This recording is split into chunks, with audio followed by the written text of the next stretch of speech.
Good afternoon.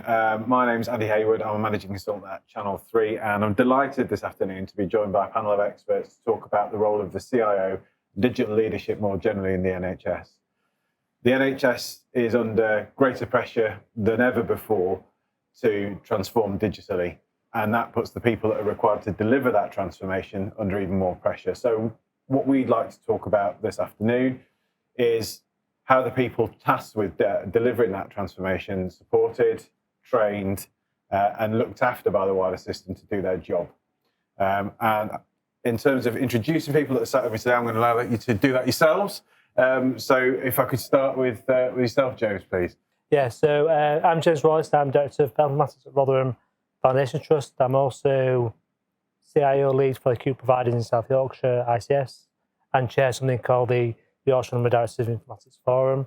Been in the NHS nearly sort of 30 years, and I was saying earlier, a bit of a joke is I've been trying to get out for 29, obviously unsuccessfully. But yeah, worked in 7 or 8 trusts mainly across the Yorkshire number.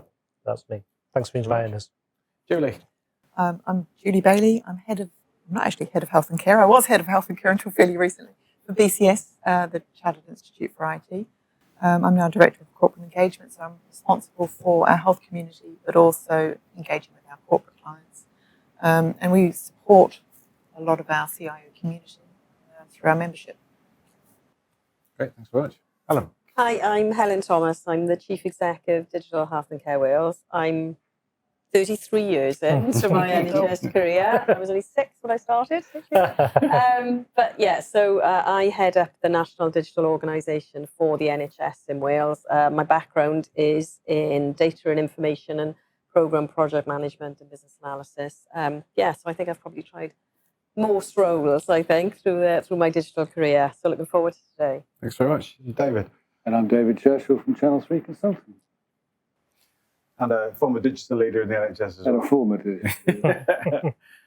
So, as you said, the CIO role is, from personal experience from my previous role before this, can be quite a lonely place to be. And we want to get into the role, what it's about, how you become one this afternoon. And probably the first question I wanted to ask as a panel is probably to go around the group and see, how did you get in that position? So how did you become a CIO? How did you become a digital leader?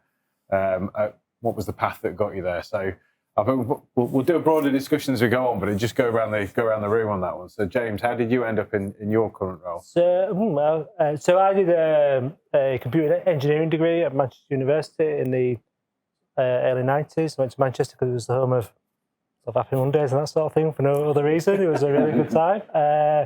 Must be struggled a bit to get the sort of degree done. And in fact, interestingly, when you do a degree, you have a final year dissertation. So back then, it was printed out on a notice board, and you had to sort of choose what your topic was. But I didn't know this because I was too busy doing something else. And someone says you need to go back because they're all getting crossed off. So I had a choice between building a system of an owl on the mantelpiece that followed you as you moved around the room, or a GPIT system in Fallowfield in Manchester.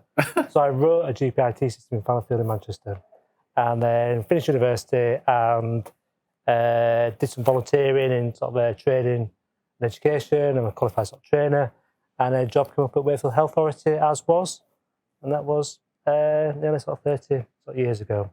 Who knew NHS did IT? I certainly did. And a great loss to OWL technology as well. Great loss to OWL technology. I still think that what would have happened? What could have been? What could have been? So yeah, a long time ago. Yeah.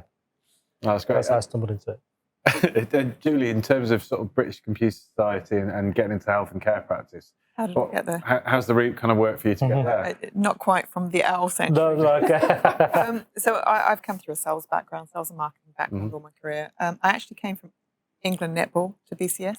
Very similar. Very similar. But it is actually there's a member community. So I moved from England netball into BCS. Was given health and care.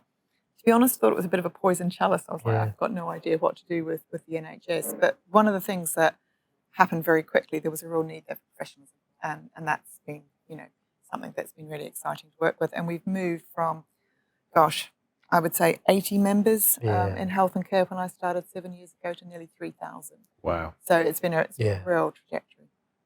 So, good and exciting thing to be part of.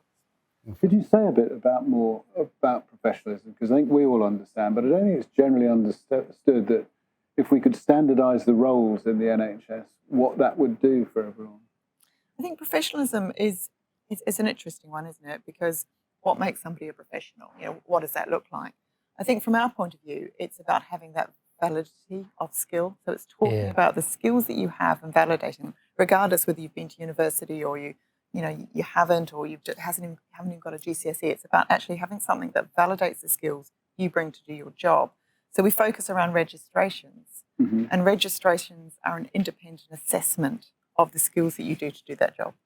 So it sort of links quite independently to the role itself, but it should overlap that at some point. So when you get to a certain point in your career, you might become chartered because that's where your skills sit.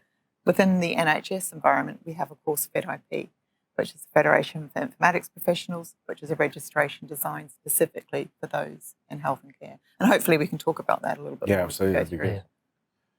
So, I mean, we talked about CIOs, but Helen, you're the chief exec of a national digital organisation. So how did you kind of navigate that route through from where you started through to where you are now? Well, yeah, so navigate the route. You've got to know where you're heading. So I didn't know where I was heading. When I started out, I came in entry level into the Health Authority back in 1990, having not completed my A levels. Oh, that's good. So yeah, I'm one of those people who had a job that turned into a good job, that turned into a great career.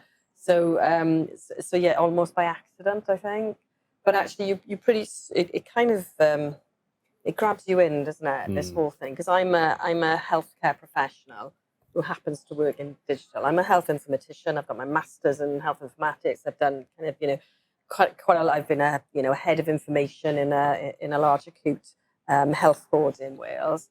But it's where healthcare is our business, and I think part of the challenge, I think, is that we don't necessarily equip our aspiring leaders with the understanding of how you bring the world of digital data and technology to healthcare and how you actually bridge the gap, because there is a bit of a chasm at times. And I think that to be a successful CIO, you have got to have those competencies, those capabilities to be able to bring to life actually what the value proposition is for digital data and tech, and actually what that means in terms of improving outcomes for the people that you're serving, isn't it? So it's one of the key things has got to be around kind of creating the narrative and the ability to create your narrative, I guess. But, I mean, for me, but my recent challenges have been more the step up into the chief exec role, actually, essentially because I'm part of the team of chief execs in NHS Wales, because I head up one of the 12 statutory organisations in Wales.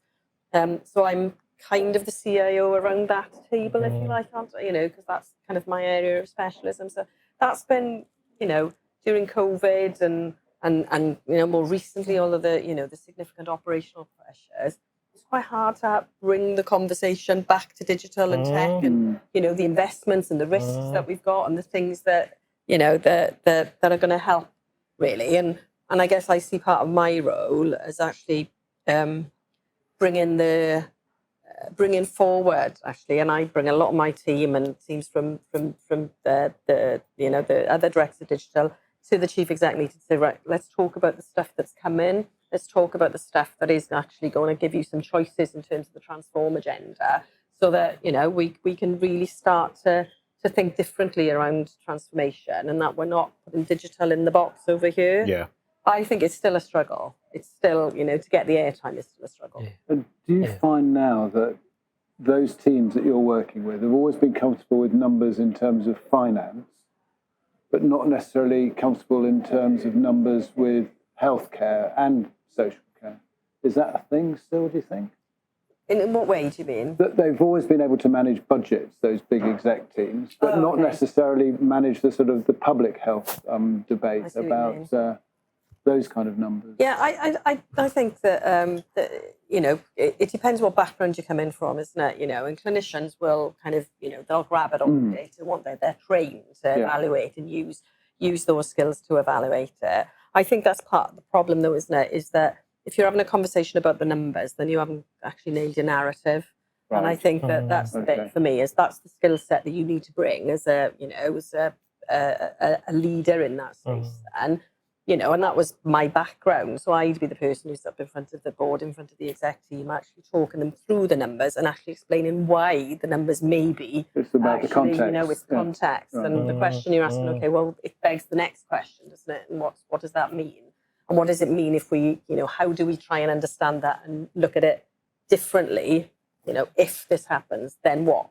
And you've got to be able to have the context of the service to be able to translate those numbers. And I think you're right, those are the sorts of skills that you've really got to develop your confidence.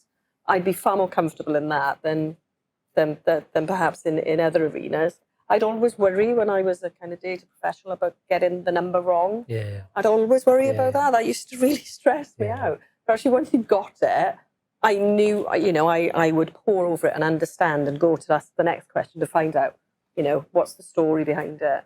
And it's part of the onus that's on people like you and James to some extent, in not just having the knowledge yourself, but bringing the knowledge on in your peer group as well, and not educating them, but absolutely bringing that knowledge, into a wider group of people. Do you mean peer group as in other informatics digital professionals? No, I meant other people on the board. On the board? Yeah. Absolutely. I think, I don't know if Ellen experienced this, but as a digital professional on the board, I'm the guy where the projector's not working. There's something I look at it as if I'm like a personal projector fixer. I don't know. Stand on the table. But so you have to switch very quickly from that to then trying to explain sort of quite complex ramifications of digital sort of change. And I think I always find interesting is from a finance perspective, or amount of energy digital change takes is often evaluated. I think often underappreciated. Yeah, I think often, to my experiences, it can feel very easy to do. And why is this really complicated? It's just IT or it's just digital, isn't it? So I think that's what part of the job of the CIO bit is, to bring a sense of actually this is a complexity of what we're trying to do, and this is why it's complex, and this is why actually we need people from the business, clinicians or whatever in as part of those sort of programs. I'm really hopeful that particularly the NHS has pivoted away from these things being seen as IT things anymore. Doesn't, certainly in my experience with working across South Yorkshire and Yorkshire Number, doesn't feel like that now in most NHS organisations. That narrative has changed. Do you still get asked to fix the projector? Because I suspect, the reason for the question is, I suspect the medical director still doesn't get shown. What I've done is I've trained our director of strategy who might watch this. She can fix it better than me, so she gets up and sort of does it, which is pretty good. But there is something about this. I think they call it emotional banking, or doing favours and reputation. Yeah. If you're sitting in a boardroom or whatever, and some of the tech's not working, and you don't know how to. I'm not saying we should know how to fix it, but even know how to get that sorted. People just still sit and look at you, aren't they? So we've got a strong reputational sort of games to play as well, and be part of that too. I think I really do. I think you're right there. There's something about credibility. Credibility. The credibility. You've got to have, that bit you were saying about emotional banking and that, but it's investing in your brand. It's the investment and trust in you and your team and the capability, and it's that you've got to be able to create the narrative, tell them why it's important, but also have demonstrated that you will deliver it when you say and be fair to be able to account to that a little bit as well. Absolutely, yeah. I made a light joke of trying to get that out of the NHS. I passionately think it's a pleasure and it's often an honour to work in the NHS. I really, really do. There aren't many industries that I'm aware of which touch everybody. Yeah, everybody has a view on the NHS, or has used the NHS. That's pretty good. You know, you can make a job. People who start to work the NHS talk about jobs that actually really, really do make a difference, and actually it does make a sort of difference. So yeah. Yeah, I mean that's what led me into it actually. So I mean, I started in the military controlling aircraft, so totally different. Okay. And then decided I didn't want to go away on ship all the time, and I wanted to sort of be able to go home on a night, but still have a job that makes a difference, which is what led me into the NHS. And then, I mean, within sort of 4.5 years, I was then sat in that CIO position. But I think where you're talking about the credibility piece, that's really hard because it's a really broad. Like the modern CIO in the NHS, they're looking after critical infrastructure, probably RG data protection. You know, data and analytics, these are all really significant capability areas. Big value business cases. You know, especially if you look at the scope of Ellen's area. You know, these are and I'm sure, you know, when you've got to essentially compete for that. I remember years ago being asked at a job interview was, if you had to convince a chief nurse not to employ nurses but invest in digital, how would you do that? Wow. And I didn't get that job because I really struggled. You know, I was very young at the time. I struggled to understand how you sort of answer that, but it's those sorts of scenarios we're in. Well, you know, to a degree. Yeah, my organisation, you know, the windows need doing, and we need to invest in, you know, £2 million in, you know, back office infrastructure. And our job is to sometimes make that case, but sometimes not. And actually, do you know what? These other things are probably worth more investment than some of our agendas right now. But manage that as well. I think you're right there. That's because you're a corporate director, so that's part of that in terms of how you develop CIOs. Is you're a director of a board, aren't you? You're part of that corporate exec kind of role. But you know, I'm part of the challenge there when you're talking about, you know, those really difficult choices that a board will have to make around it, particularly at the minute with how much, you know, the budget is constrained.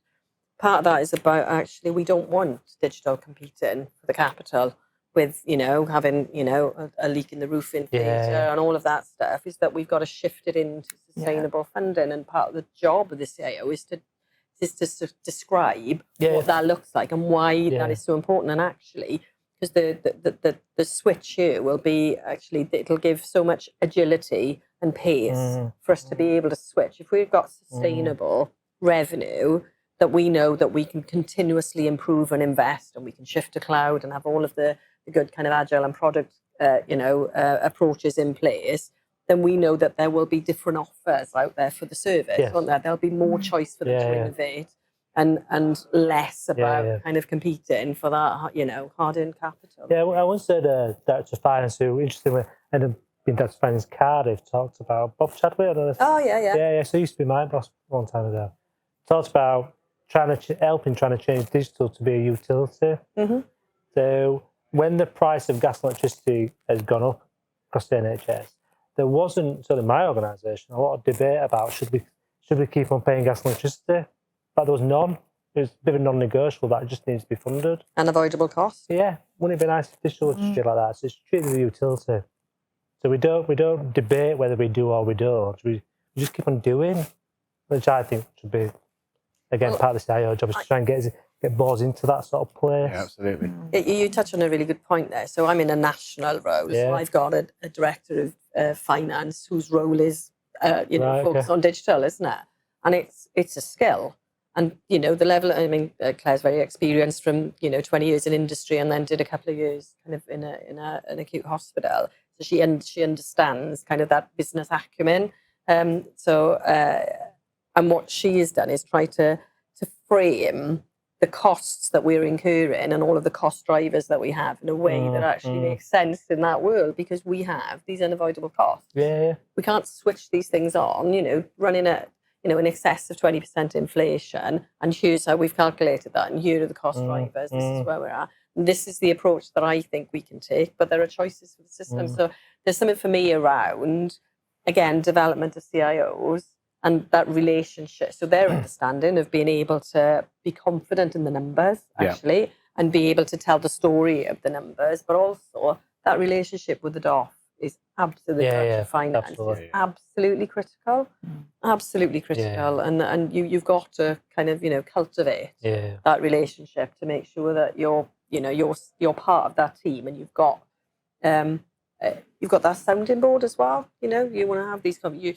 don't want to be taking things into board cold, because if we think that's where decisions get made, then you ratify your decisions and your recommendations at a board, and but you have had the conversations that you need to have beforehand, and you'll have a view on which way you think that's going to go. Well, not always, and that's what you've got to try and do. And those are the sort of the softer skills, those influencing skills, that building your network. I was quite fortunate quite early in my career that we had a director who wanted, developed a development program for all of us at a certain band. Then you would, spend one afternoon a month, just on your kind of CPD all together. Yeah. Wow, I can't tell you how it was like through gritted teeth for some of our senior leaders that over the years. But I mean, I'm talking, this is like 20 odd years ago. Yeah. So we did that, we had that sort of training and understanding about your preferences and your styles and how people respond in different ways and recognising different behaviours. Actually, and they modelled the behaviour as well in terms of like the sorts of conversations and taking you along with them to have the conversations. Very similar experience,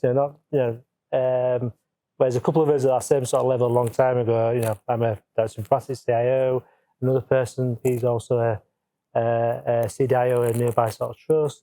Another one is leading a private sort of sector, sort of healthcare sort of company. So there's definitely something in that. And I, again, passionately think that's a job card of the CIO. It's not just about you and your credibility, it's about your team credibility. We might get some professionalism and just challenges in terms of particularly our own workforce. Certainly, I would suggest that lots of where there is turnover in the NHS and digital community can be as much down to poor leadership as it is actually to pay. Absolutely. People leave when they've got people who aren't bothered about them. Yes. Yeah. So if you have someone around who's bothered, who wants you to grow, you're always going to get that bell curve. You're always going to get people the far end of both sides out. You're always going to get that. So those down there, you can do special things for those special people. Those in the middle it's about it's part of the answer to the retention and the recruitment bit. I think so. Yeah, no, absolutely. The evidence is there, isn't it? That tells you that. You belong, and it'll be one of the top reasons. Salary will be in there, won't it? But it'll be one of the top reasons for why you'll stay or you'll go. And that's about how the leadership you directly experience. And I think that's where BCS comes in. Segue. Yeah. I was going to say, it's kind of how do we train that? Because there are hundreds of digital leaders out there. How can organisations like BCS help get that consistency of training and development that you both mentioned there? I think it's got to start from the appetite of the CIO to want to actually invest in staff. So a lot of our organisations come to us. And you have brought your organisations in because staff haven't had that investment. So you've got different types of CIO in this as well, and that's probably another part of the conversation. But CIOs that get that need to change their culture, to bring people along on that journey, to invest in them, will get a team that will fly. They'll lose some, of course, but they've got others coming through, and they're coming through that pathway, and they're thinking about the skills they need for the future as well, because it's all very well doing it for today, but you need something for tomorrow.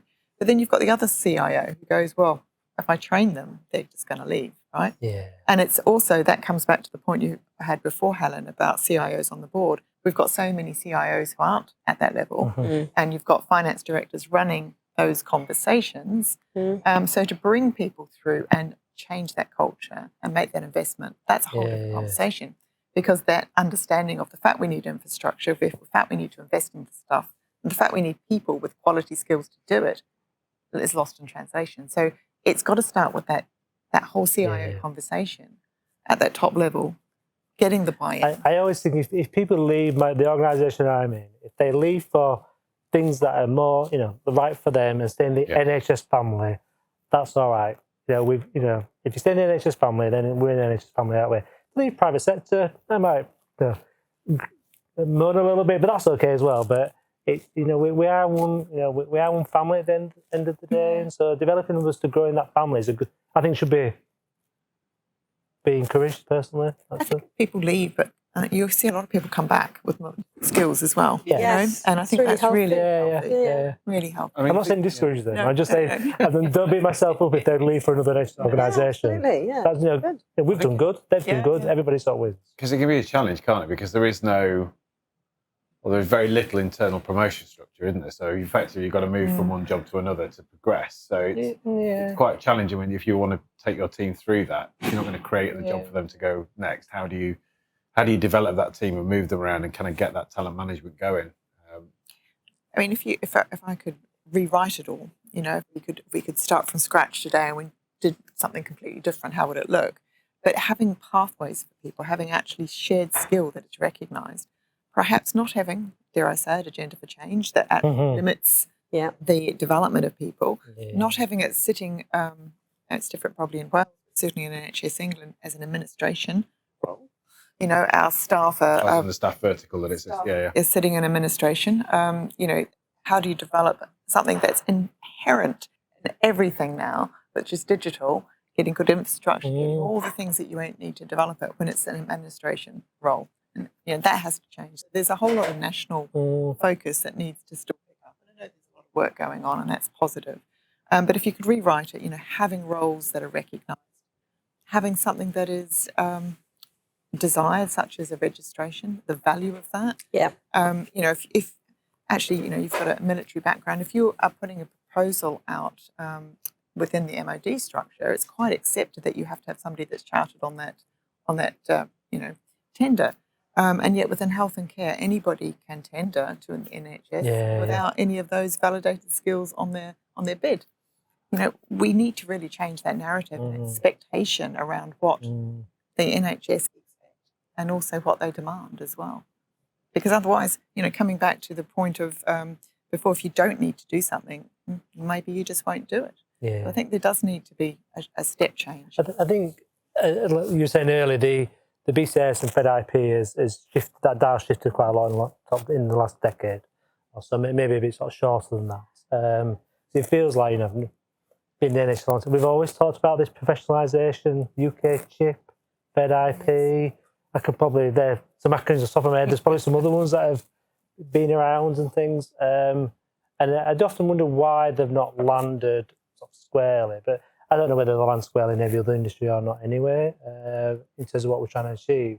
But I do think I'm interested in your view, Julie, whether, it says when we go out to advert and try and recruit roles, how much these days are we expecting, demanding, asking for those professional certifications? So you can't hire a director of finance without having some accountancy type thing.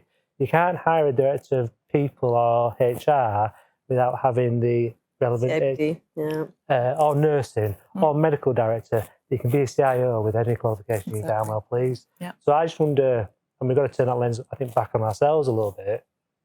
How much are we saying in our recruitment processes, you need these qualifications, these professional registrations to come and join our team?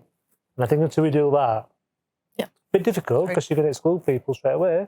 But until we get that as part of what we do, and I don't know if you're seeing that change. No, we are seeing a shift, and I think your own organisation has you've got it as desirable. I know Lincolnshire Gould put it in as desirable, so that you're starting to see more organisations doing that. I think if you are recruiting people with the expectation they will have this by a certain time, I think that's completely acceptable at this point. At some point, will the NHS turn around and say, actually, we expect people to have this? They would like that, but then that pressure isn't coming through. So up until there's more expectation, and maybe it has to come from the trusts themselves and the organisations looking for staff. I think we need to be able to describe it as well, Julie. What does it mean for the individual as well, isn't it? You know, so what is it? So getting the registration, what does that mean for me? There's a big thing for me, and to have that, like you say, that validation that I'm kind of accredited to do what I do, and I've been able to demonstrate that, through the layers that you need to. I think there's still for some what does it mean then? Why is it important to get my BCS registration? I mean, we've got quite a lot of our staff, in excess of 300 of our staff are BCS registered. Might have gone up now. I'm sure the number hopefully, more. But we support that from an organisational perspective, and that because I think it's so important that we do that. We struggle a little bit with the when it's come from renewal. Some people have chosen not to renew because they have to do it pay themselves. Yeah. So we've tension inside my leadership team around how do we fund that, or do you pass that back to the individual? I think there's been various different ways people have done it, and I think up until the point where there's an expectation that this is something you have to do your job. A lot of those organisations are covering that fund because we want you to have this registration because it does a number of things. Okay, the what's in it for me bit is I'm validating my skill. I'm saying I'm good enough to do this job. There's a whole CPD piece around this. And FedIP are working really solidly to produce CPD content. They've got a whole hub, lots of different content from different parts of the community as well. So it's not just focused on IT. It's, because it's a federation, it's AFA and CILIP and FCI have got content in there as well. So it's fairly broad.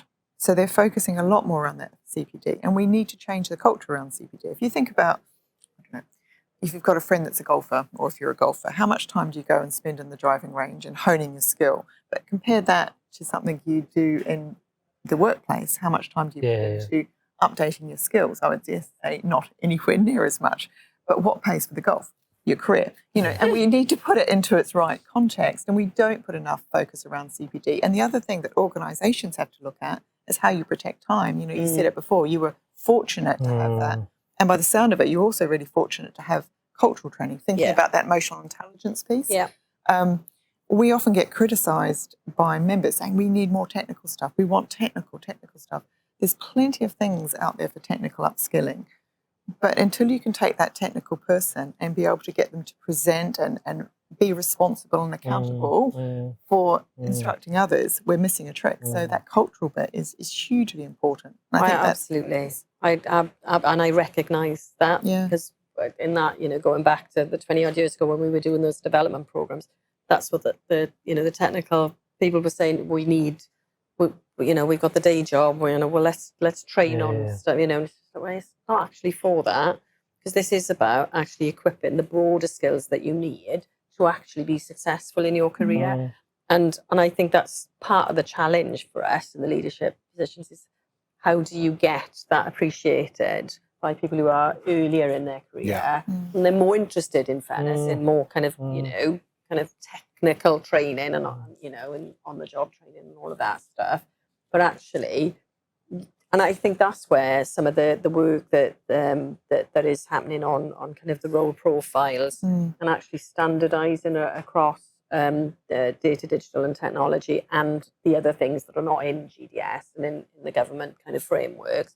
So we've got a DDAP++, I think, England and Wales used for the health stuff, because it didn't have clinical informatics, for example. And it didn't have some of the stuff that we need. But actually what we're discussing now in Wales, and actually the whole of our group of CIOs, if you like, who are the board level directors for digital on health boards and trusts in Wales, and SHAs, not forgetting us as SHAs, that they are prepared to sign up to standard job descriptions, standard role profiles, and to develop then the framework that isn't a linear framework, is it? Where you jump in and jump off some of these. How do we ensure that we're not kind of the dying breed of generalists? I think that we're so, and you see the same thing happen, that's happened in medicine. You could reflect it back to what's happened in our industry, I think, where we are highly specialised.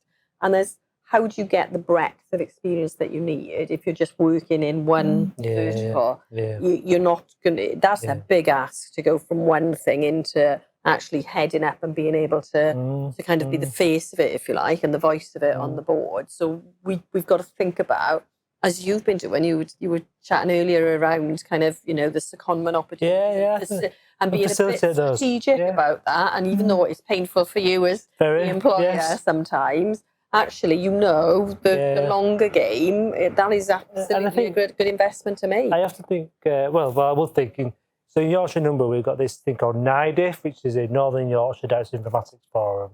Been going for 35 years, it's longer than I have. It's essentially the CIO community across the whole of Yorkshire Number, which is quite big. It's a big geography, it's a big, lots of people live in Yorkshire Number. So we try and spend a lot of time fostering those networks of individuals, recognising, actually, because I remember not being part of that and feeling like it was just a big clique full of middle-aged fellas, to be honest.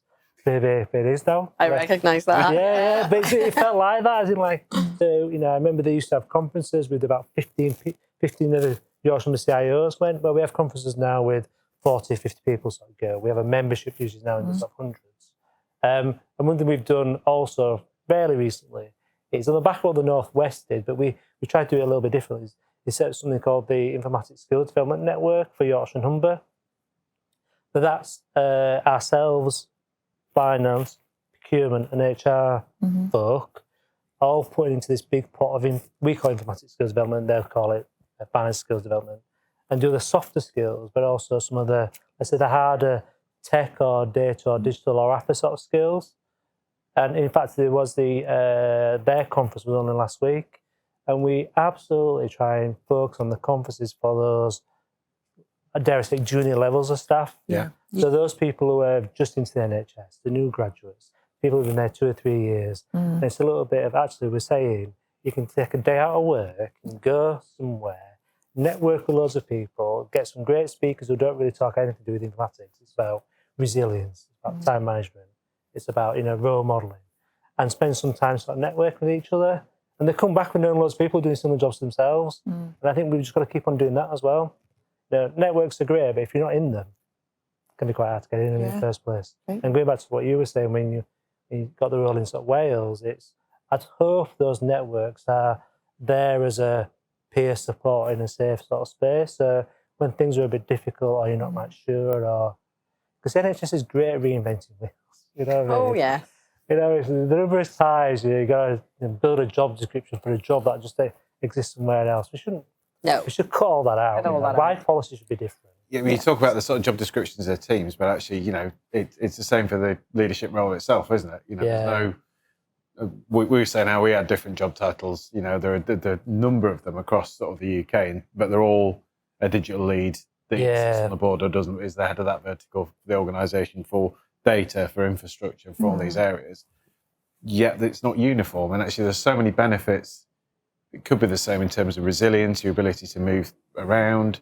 Because, in your own team, if your network engineer job description is different in one place to another, it's quite difficult to sort of look for any mutual aid or anything. But in terms of I suppose if you're going to move to that job description for a digital lead or a CIO, what would you think, based on some of the conversation we've had there, what would you see as the sort of key competencies, capabilities that person needs to survive, I suppose? Yeah. Personal resilience person. So if you don't have that, then you're not going to be around very long. Because the demands, you asked before we came down about has it changed in the last 20 years or so, has the role changed? I think it has. I think what we do hasn't changed, but the expectation of what we do has. So more people do digital stuff these days. Society expects more, the boards expect more. Everybody expects even more. Connected than what it was. More connected. We've got more stuff as well. 20, 30 years ago, you didn't have tablets and iPhones and Wi-Fi. You've got all that. You've got to keep all that going. I think personal resilience, I would say, is number sort of one. And whatever that sort of means to individuals, I think. I think there's a large piece around accountability. There's a piece around facilitation, that leadership piece of stakeholder management at really good level. That you have to be quite forefront and centre and be able to present, storytell. You need to be really good at being able to be the business person that you need to be. A CIO isn't about just being a technical mind anymore. This is much broader than that. Accountability, definitely understanding governance, and being able to take your unit forward and be at the right level to do that as well, for sure. One thing I found, I know, was certainly the kind of it's always been quite delivery focused, was the kind of cheerleading element of it, where you have to get out there and get the message out. You have to get people on the journey that maybe aren't there, and you actually got to do within your own team as well. Yeah. You know, if they're working hard about, you know, actually communicating the outcome, showing them what it's doing for people on the front line, actually, so they're not just slaving away in a room, not understanding why they're doing what they're doing. I mean, I think a lot of people who work in digital in the NHS are really passionate about it. We were talking about it before, you know, and maybe other people don't realise that, but they're all in it for the same reason that anybody else works at the NHS, aren't they? Oh, absolutely. I mean, what are the core competencies you feel you need to fall back on, Helen, other than the sort of resilience piece? That's a big one, absolutely. But it's your ability to influence. Yeah. So absolutely, be able to tell the story and you know, bridge the gap between kind of the business and digital in terms of what the offer is. So you've got to be a good communicator. You've got to and communication at all levels, actually, I think is absolutely key. I think the other bit, I think from a skills and training perspective, I think based on my experience, based on, you know, I know we've had the conversation. Actually, I was with the digital leaders from across the 4 nations last week. We have kind of, you know, frequent catch-ups. Part of the challenge is that step up into an executive role, actually, and being equipped to actually operate as an executive and a corporate executive in the environment that you're in. Your digital career won't prepare you for that. And you live and die by it, don't you? You know, if you can't bring it to the board in the right way and land it in the right way, it doesn't matter how important it is. It's not going to get there, is it? And you could end up being consumed by the governance. Governance is absolutely, I'm the accountable officer in my organisation. You know, the governance is absolutely key, and you've got to have really kind of strong, transparent governance that, you know, but it can consume you as well. It's really time consuming. So if you that becomes a different element of the job then, doesn't it? So actually the bit for me as well is your ability to operate in that kind of governance model as an executive with that corporate view and bringing your part to play in that. But in order for you to step up and be a CIO on board there, you've got to have a strong team who's doing the stuff that perhaps you would sometimes prefer to be in, if we're really honest. So you've got to have that strong team so that you've got to invest in your succession planning and your talent management. It's absolutely critical, really. Is that this is me asking a question here, sorry. No, go for it. Andy, but it's sort of, in some ways, is that the area that you would find the most difficult? I know you've got a very strong team and so have you, but I sort of see that middle layer as often being the bit that's really hard to motivate. You know, staff want to do things. Yeah, I think that, you know, it must be. I agree, and you know, I think I've got a strong team, but it's not overly well funded. You know what I mean? And certainly, anything taught me sort of working in lots of NHS trusts is often the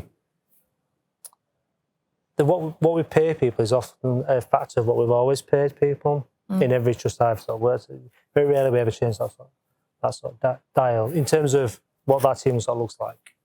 But going back to, I do think middle management in every industry is probably there. You know, they get everything, don't they? They get it from the top, they get it from the bottom. We've probably been middle managers ourselves and things. So we've certainly got to, you know, they're the ones who need the most sort of resilience and sort of support. Because we ask a lot from them, I think, personally. And we get that in service managers in our organisation as well. Yes. We spend a lot of time with them. And I found one thing was almost the operating model of the organisation I went into didn't fit what we needed to do. So actually, a leadership element of it was looking at we've got fantastic people in 2 relatively separate departments delivering what they needed to do for a small trust, but we were pushing into the kind of delivery of national digital services. Yeah. Obviously in unison with the national digital service provider, but actually that meant we needed a comms number. We needed, you know, more program managers or product managers. We needed a whole suite of different roles that, you know, we struggled to afford, and actually communicating why that was important. But that was because of the way things are changing, and to avoid you landing everything on your kind of your infrastructure specialist, your small team of networks people. Actually, you know, that's why people like technical architects that are linked to that core team start to become more important. And actually, you know, organisational design and having that skill there as well to recognise that you might need to shift the shape of your team.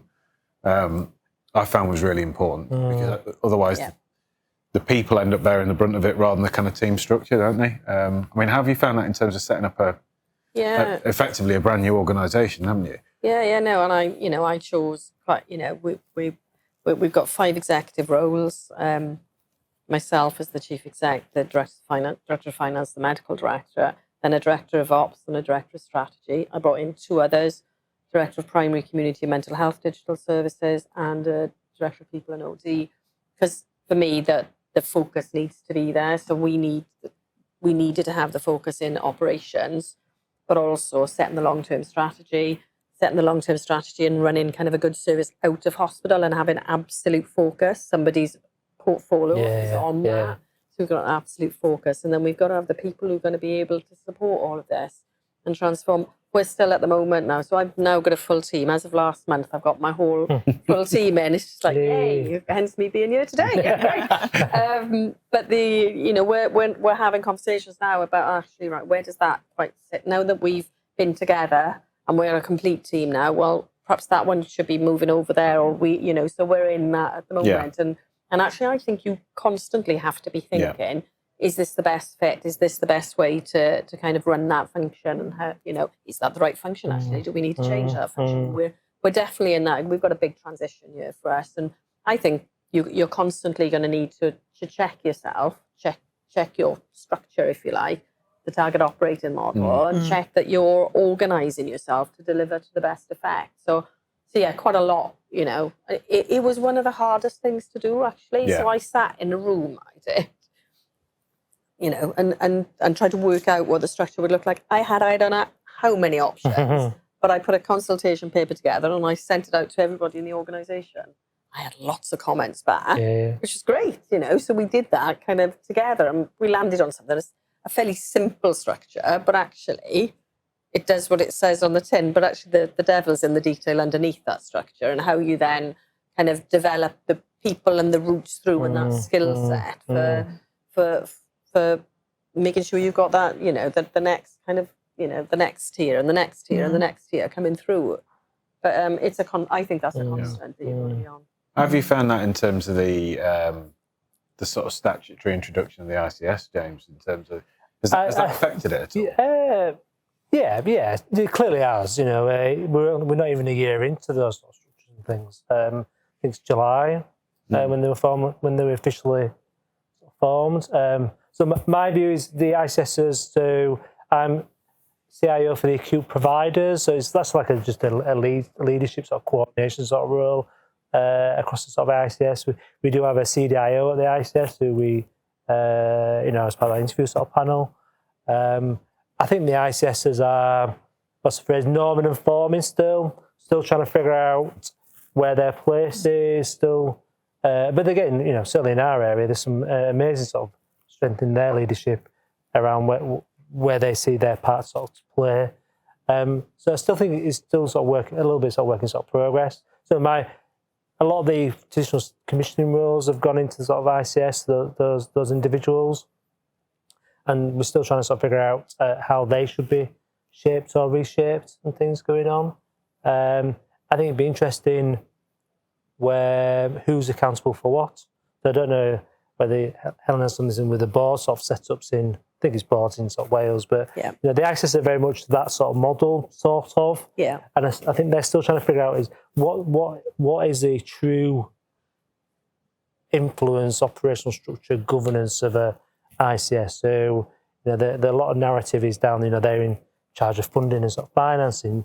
It's still, certainly in South Yorkshire, we've got 6 acute foundation trusts. Yeah. Foundation trusts are legal bodies in their own right. Yeah. Particularly in South Yorkshire, we're quite parochial. Even though we might only be 500 metres away from one town to the next, people will choose not to travel. So when we're about moving patients around, some patients won't go to the next town. I'm having it done in Rotherham. I'm not going to Sheffield. They're choosing to stay in their own sort of town. So there's all that still to sort of work through, which is going to sort of take time. We've established something called the Acute Federation in South Yorkshire. So that's starting to be a separate organisation to the ICS. And working really hard to make sure that they recognise there's a digital part to play in what they're doing. It's got a structure of finance folk and HR folk. Well, we need digital people in that as well. So a lot of what you're talking about doing as a set of acute federations, you need our world to work properly. Yeah. Because if it doesn't, it ain't going to work. I think that, we're slowly coming around sort of seeing that we need to be in the centre of that as opposed to on the edge. So I think there's still a bit of time to go with the ICS as well.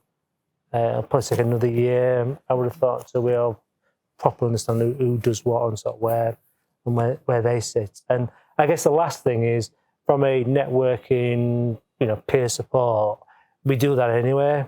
So the ICS digital crew are part of the Informatic Skills Development Network, they're part of NIDIF, they're part of all the various groups we have anyway. So there's the organisation you're in, but then there's a people bit as well. So we try and keep all that sort of going anyway. I think as someone once said, it's about sort of where your North Star is, you know what I mean?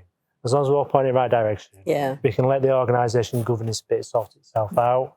We just keep on going in the right direction and doing the right things for the public sector pound and right thing for patients and communities we serve, really. No, so I mean, you mentioned. I mean, you talked about it being a lonely role. You've mentioned about we spoke about the Welsh. I've never felt lonely. I mentioned it being a lonely role. No. I felt isolated, but not lonely. Right, got you. Yeah. Maybe my dictionary in there. Yeah. But I think you mentioned the peer groups there. You both mentioned those peer groups that have formed. What are the other things? So if I kind of rewind the clock back to starting in that first kind of exec role, what advice would you give yourself?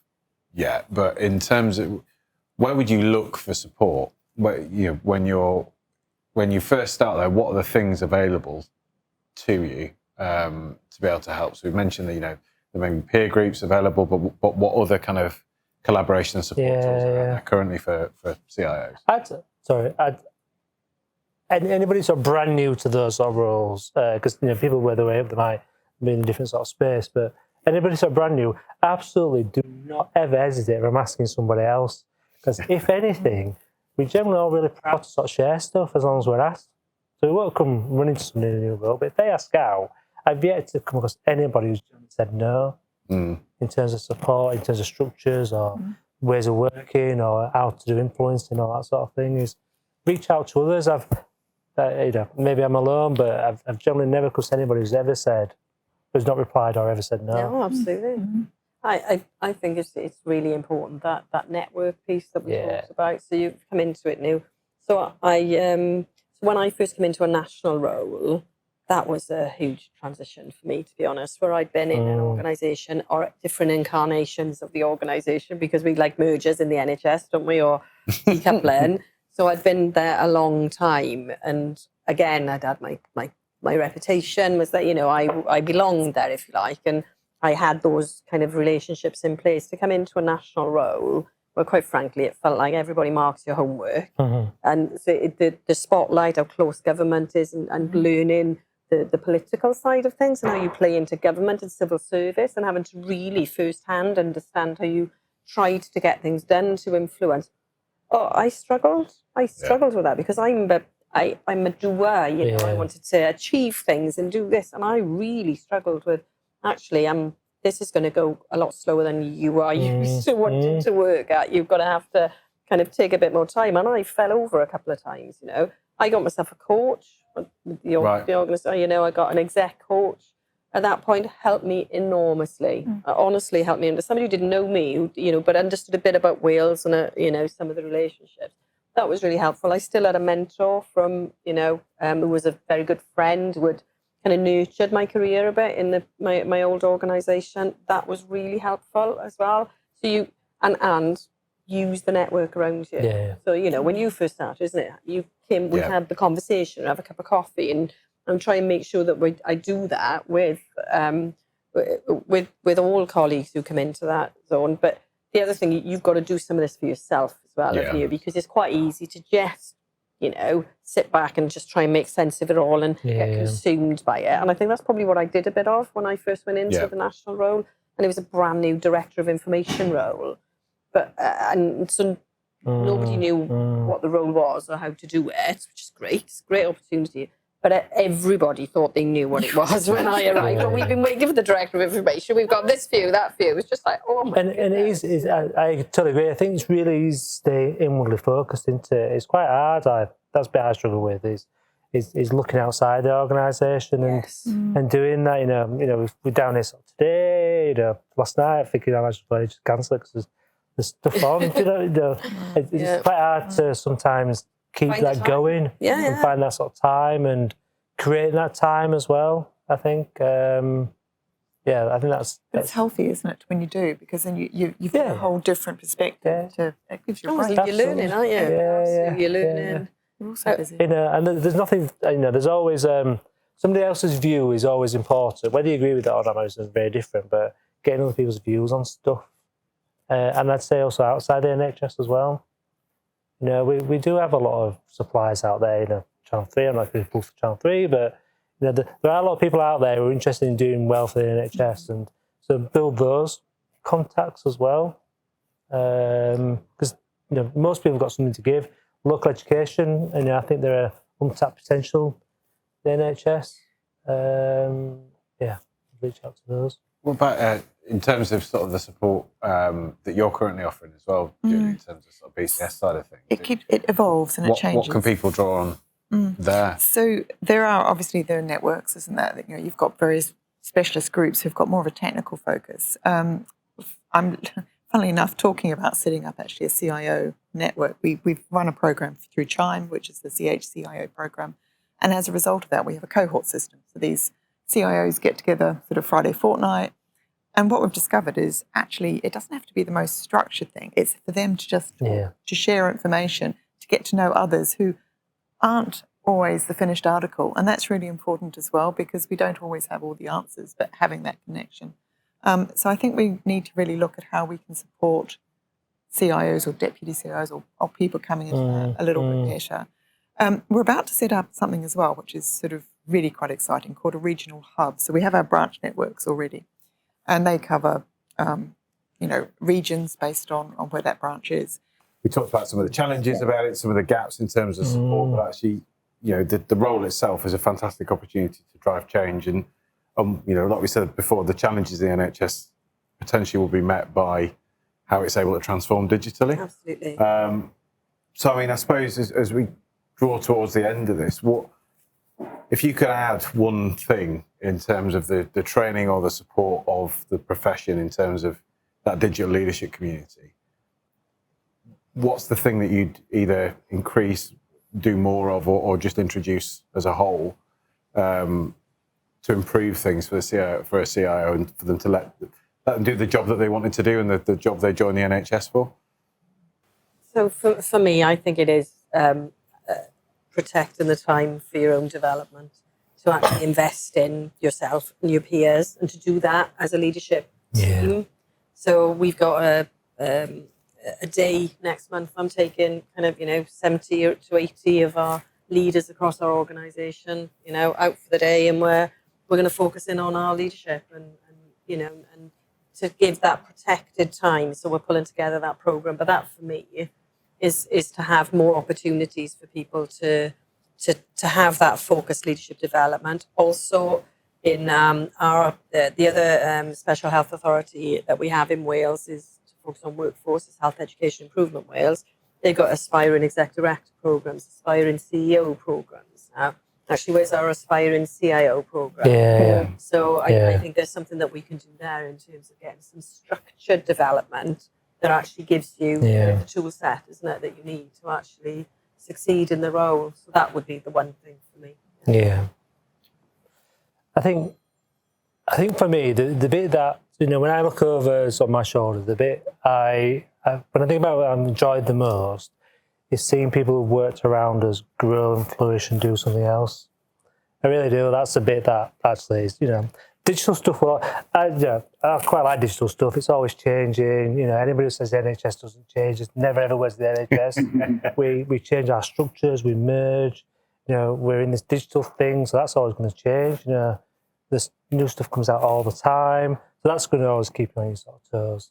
But it's the people we have got sort of behind us and stuff, and it, bringing sort of teams together, doing that sort of joint leadership, helping them sort of grow and and do wonderful sort of things.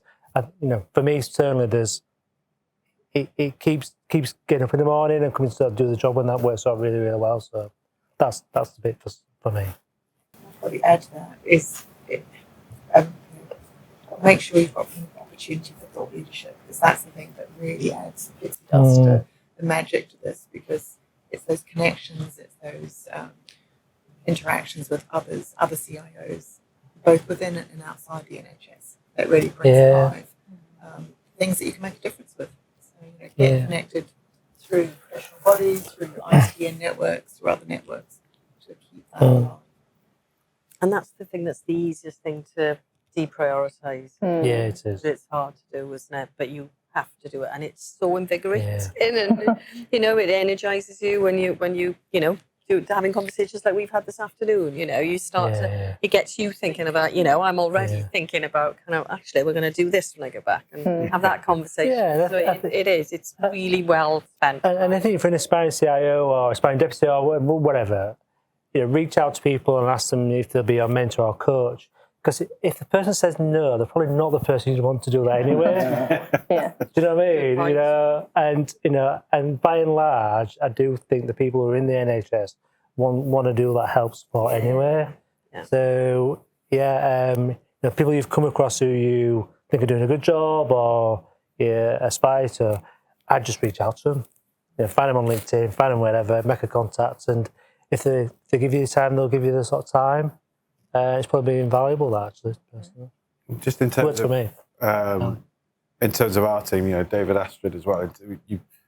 You work across multiple providers all year and doing multiple different implementations. Where do you sort of see the gaps, maybe where you would want more support to be provided to digital leaders? What are the kind of areas we tend to focus on? I think to shamelessly steal from something that Helen said earlier, is there's a continual focus on the short term. Very little focus on prevention rather than cure. And that strategic view and things like workforce planning just seems to be a big gap. Yeah. And I think all the CXOs need to take some ownership for that, both CIO and CEO, etc., etc. I know in the NHS there's, led by sort of Sonia's team, some focus now on digital sort of workforce sort of future. I think we've still got a long way to go. One thing I would say is everybody's in really different sort of places in terms of those and different challenges with sort of workforce. I think certainly when I had time in sort of West Yorkshire, one thing we struggled with a little bit is a gravitation towards national teams like NHS Digital and NHS England. Everybody keeps on going that way because they paid a little bit sort of band different, and their recruitment structures were very different. We had different sets of rules to our game that we had to play against. So I think there's something about trying to sort of standardise that across the NHS. Yeah, would help tremendously, actually, because then we reduce that little competition. That's not a bad thing, but it is quite different. Some individuals on the same roles are remunerated very, very differently depending where they are in all the nations, I would have thought.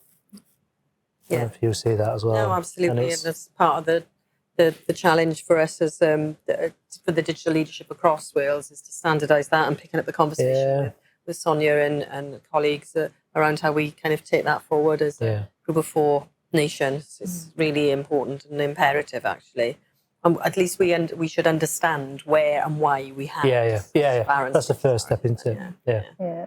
I think for me it would be understanding the impact of the implementations that you're driving. So I think that it's often assumed that implementing a inset technology is going to be beneficial. But what I don't see often is the follow-up of that. So we've done it, we're there, and what's the real impact that it's having? And it's not necessarily I've saved 10 minutes on my daily job, which is great, but actually what's the wider impact of that?